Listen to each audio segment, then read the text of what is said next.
રોજ સવારે અને સાંજે આ દેવી કવચનો પાઠ અવશ્ય કરવો. દેવી કવચ. ઓમ ચંડિકા દેવીને નમસ્કાર. માર્કંડેયજીએ કહ્યું, હે પિતામહ, જે આ સંસારમાં પરમ ગોપનીય અને મનુષ્યનું બધી રીતે રક્ષણ કરનારું છે અને જેને તમે અત્યાર સુધી બીજા કોઈ સામે પ્રગટ ન કરી હોય એવું કોઈ સાધન મને કહી બતાવો. બ્રહ્માજી બોલ્યા, હે બ્રાહ્મણ, એવું સાધન તો એકમાત્ર દેવીનું કવચ જ છે, જે ગોપનીય કરતાં પણ પરમ ગોપનીય, પવિત્ર તથા બધા પ્રાણીઓ ઉપર ઉપકાર કરનારું છે. હે મહામુનિ, તે સાંભળો. દેવીની 9 મૂર્તિઓ છે.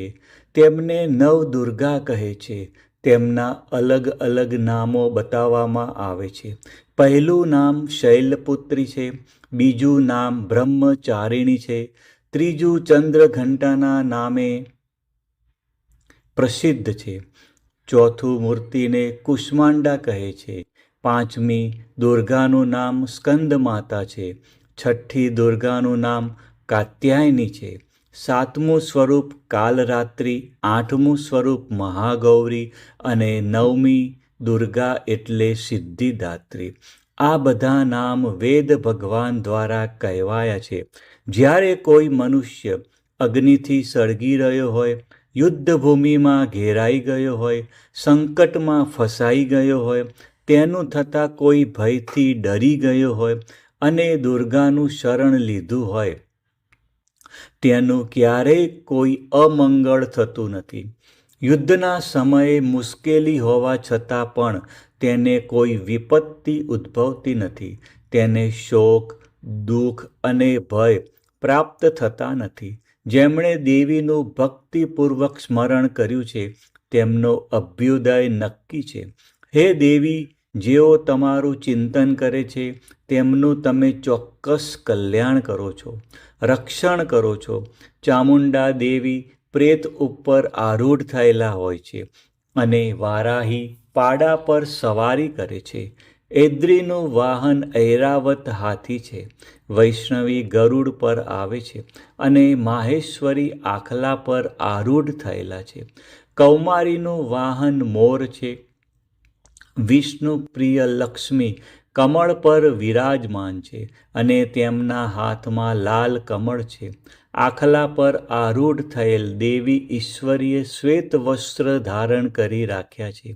બ્રાહ્મી હંસ પર બેઠેલા છે અને બધા જ આભૂષણો ધારણ કર્યા છે. આ બધી દેવીઓ માતાઓ યોગ શક્તિઓથી સંપન્ન છે, જેઓ અનેકવિધ આભૂષણો પહેરવાથી શોભે છે.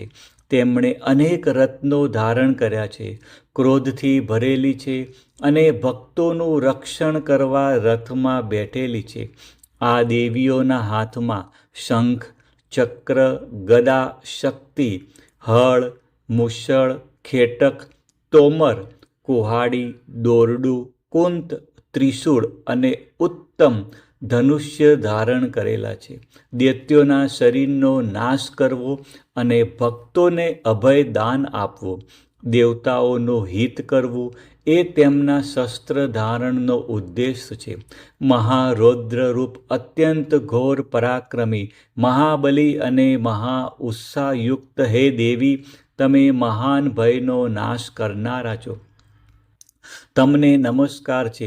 તમારી સામે જોવું પણ મુશ્કેલ છે. શત્રુઓનો ભય વધારનારા હે જગદંબિકા, મારું રક્ષણ કરો. પૂર્વ દિશામાં ઐન્દ્રી શક્તિ મારું રક્ષણ કરે. અગ્નિ ખૂણામાં અગ્નિ શક્તિ, દક્ષિણ દિશામાં વારાહી તથા નૈઋત્ય ખૂણામાં ખડ્ગધારિણી મારું રક્ષણ કરો. પશ્ચિમ દિશામાં વારુણી અને વાયવ્ય ખૂણામાં હરણ પણ સવારી કરનાર દેવી મારું રક્ષણ કરો. ઉત્તર દિશામાં કુમારી અને ઈશાન ખૂણામાં શૂલધારિણી મારું રક્ષણ કરો. હે બ્રહ્માણી, તમે ઉપરની બાજુએ મારું રક્ષણ કરો. હે વૈષ્ણવી, તમે નીચેની બાજુએ મારું રક્ષણ કરો. આ જ પ્રમાણે શબ જેનું વાહન છે તે ચામુંડા દેવી, 10 દિશાઓમાં મારું રક્ષણ કરો. જ્યાં આગળની બાજુએ અને વિજ્યા પાછળની બાજુએ રક્ષણ કરે.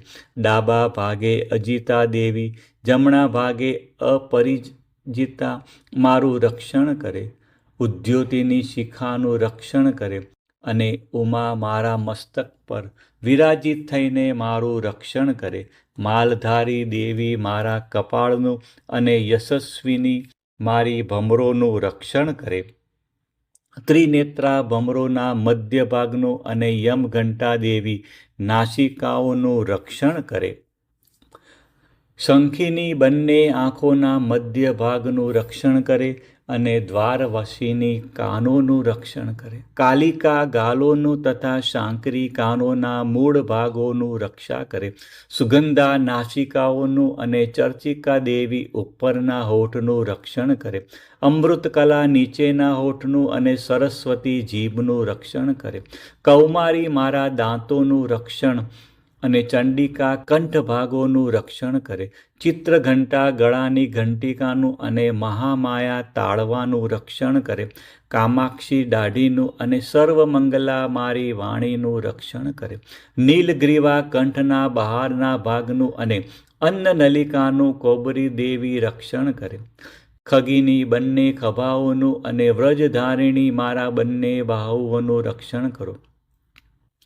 દંડીની દેવી બંને હાથોનું અને અંબિકા આંગળીઓનું રક્ષણ કરે. શૂલેશ્વરી નખોનું રક્ષણ કરે અને ફૂલેશ્વરી કુખ પેટનું રક્ષણ કરો. મહાદેવી બંને સ્તનોનું અને શોક વિનાશીની મનનું રક્ષણ કરે. લલિતા દેવી હૃદયનું અને શૂલધારિણી ઉદરનું રક્ષણ કરે. કામિની નાભીનું અને ગૃહેશ્વરી ગૃહ ભાગનું રક્ષણ કરો. પૂતના અને કામિકા લિંગનું અને પાડાને વાહન બનાવનાર દેવી ગુદાનું રક્ષણ કરે. ભગવતી કટી પ્રદેશનું અને ઘૂંટણોની રક્ષા વિદ્યવાસિની કરે. સર્વ કામનાઓ પૂરી કરનારા દેવી જંગાઓનું રક્ષણ કરે. નારસિંહી દેવીઓનું પિંડીઓનું રક્ષણ કરે. તેજસ્વી બંને પગોના પૃષ્ઠભાગનું રક્ષણ કરે.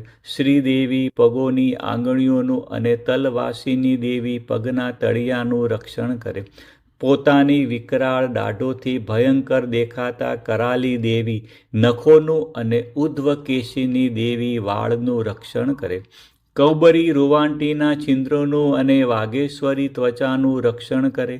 પાર્વતી રક્ત મજ્જા વસા માંસ હાડકાં અને મેદનું રક્ષણ કરે.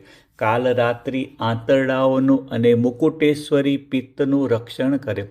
પદ્માવતી કમળ કોષોના મૂળ આધારનું અને ચૂડામણી કફનું રક્ષણ કરે. જ્વાળામુખી નખોના તેજનું અને અભેદા સમસ્ત સાંધાઓનું રક્ષણ કરે. હે બ્રહ્માણી, તમે મારા વીર્યનું રક્ષણ કરો. હે છત્રેશ્વરી, મારી છાયાનું રક્ષણ કરો. હે ધર્મધારિણી, મારા અહંકાર મન અને બુદ્ધિનું રક્ષણ કરો. હે વ્રજ ધારણ કરનાર દેવી, મારા પ્રાણ અપાન વ્યાન ઉદાન અને સમાનનું રક્ષણ કરો. કલ્યાણથી શોભતા હે દેવી, મારા પ્રાણનું રક્ષણ કરો. યોગીની દેવી રસ રૂપ ગંધ શબ્દ અને સ્પર્શનું અને હે નારાયણી, તમે મારા સત્વ રજ અને તમો ગુણનું રક્ષણ કરો. વારાહી આયુષ્યનું રક્ષણ કરો. વૈષ્ણવી ધર્મનું રક્ષણ કરો તથા ચક્ર ધારણ કરનારા દેવી યશ અને કીર્તિ, લક્ષ્મી અને ધનનું તેમજ વિદ્યાનું રક્ષણ કરો. હે ઇન્દ્રાણી, તમે ગોત્રનું રક્ષણ કરો. હે ભૈરવી, પત્નીનું રક્ષણ કરો. હે ચંડિકા, મારા પશુઓનું રક્ષણ કરો. હે મહાલક્ષ્મી, પુત્રોનું તથા સંતાનોનું રક્ષણ કરો. હે સુપથા દેવી, મારા પથનું અને ક્ષેમકરી દેવી, મારા માર્ગનું રક્ષણ કરો. હે મહાલક્ષ્મી, હે રાજદ્વારી કાર્યોમાં મારું રક્ષણ કરો તથા સર્વ બાજુએ રહેલા વિજયા ચારે બાજુ રહીને રક્ષણ કરો. હે દેવી, જે સ્થાન કવચમાં કહેવાયું નથી અને તેથી રક્ષણ વિનાનું છે, તે બધા સ્થાનોનું તમારા વડે સુરક્ષિત થાય, કારણ કે તમે વિજયશાલિની અને પાપનાશીની છો. મનુષ્ય પોતાના શરીરનું ભલું ઈચ્છતો હોય તો તેણે કવચનો પાઠ કર્યા વિના એક ડગલું પણ ભરવું નહીં. કવચનો પાઠ કરીને જ યાત્રા કરવી. કવચના પાઠથી બધી બાજુથી સુરક્ષિત થયેલો મનુષ્ય જ્યાં જ્યાં જાય છે ત્યાં ત્યાં તેને ધન લાભ થાય છે તથા સઘળી કામનાઓ પર વિજય પ્રાપ્ત થાય છે. તે જે અભિષ્ટ વસ્તુનું ચિંતન કરે છે તેને તે અચૂકપણે પ્રાપ્ત થાય છે. તે મનુષ્ય આ પૃથ્વી ઉપર અતુલ્ય ઐશ્વર્ય પામે છે. કવચથી રક્ષાયેલો મનુષ્ય નિર્ભય થઈ જાય છે. યુદ્ધમાં તેમનો પરાજય થતો નથી તથા તે ત્રણેય લોકમાં પૂજનીય બને છે. આ દેવી કવચ દેવતાઓને પણ દુર્લભ છે. જેને આ કવચનો દરરોજ 3 સંધ્યાએ શ્રદ્ધાપૂર્વક પાઠ કરે છે તેની દેવી કલા પ્રાપ્ત થાય છે તથા તે ત્રણેય લોકમાં પરાજિત થતો નથી. એટલું જ નહીં, તે અપમૃત્યુથી રહિત થઈને 100 કરતાં પણ વધુ વર્ષ જીવે છે. તેની શીતળા, કોઢ વગેરે રોગ થતા નથી અને થયા હોય તો તે નષ્ટ થઈ જાય છે.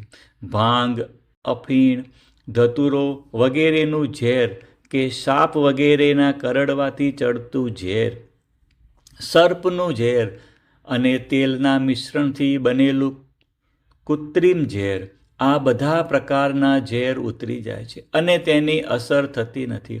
આ પૃથ્વી ઉપર મારણ, મોહન, વશીકરણ જેવા જેટલા પ્રયોગો છે, આ પ્રકારના જેટલા મંત્રો, યંત્રો વગેરે છે, તે બધા આ કવચને હૃદયમાં ધારણ કરી લેવાથી તે મનુષ્યના દેખાતા જ નષ્ટ થઈ જાય છે. એટલું જ નહીં, પૃથ્વી ઉપર વિચરનારા ગ્રામ દેવતા, આકાશ અને પાણીમાંથી ઉત્પન્ન થતા, ઉપદેશ માત્રથી સાધી શકાતા દેવો, પોતાના જન્મની સાથે જ પ્રગટ થતા દેવતાઓ, કુલ દેવતા, કંઠમાળા જેવા રોગો, ડાકણ, શાકણ, અંતરિક્ષમાં વિચરતી મહાન શક્તિઓ, ગ્રહ, ભૂત, પિચાસ, રાક્ષસો, બ્રહ્મ રાક્ષસ, વેતાળ, ભૈરવ વગેરે અનિષ્ટકારી દેવતાઓ પણ જો હૃદયમાં કવચ ધારણ કર્યું હોય તો તે મનુષ્યના દેખાતા જ ભાગી જાય છે.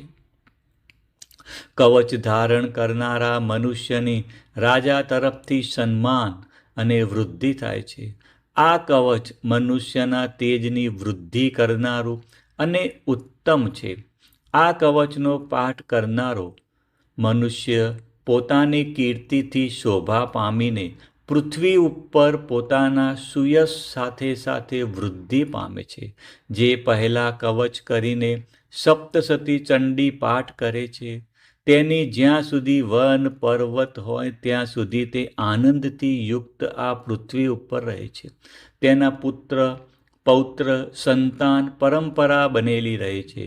પછી દેહાંત થતાં તે મનુષ્ય મહામાયાની કૃપાથી નિત્ય પરમ પદને પામે છે, જે દેવતાઓને પણ દુર્લભ છે. તે સુંદર દિવ્ય રૂપ ધારણ કરે છે અને કલ્યાણ શિવની સાથે આનંદનો ભાગી બને છે. સપ્તસતી અંતરદેવી દેવી કવચ.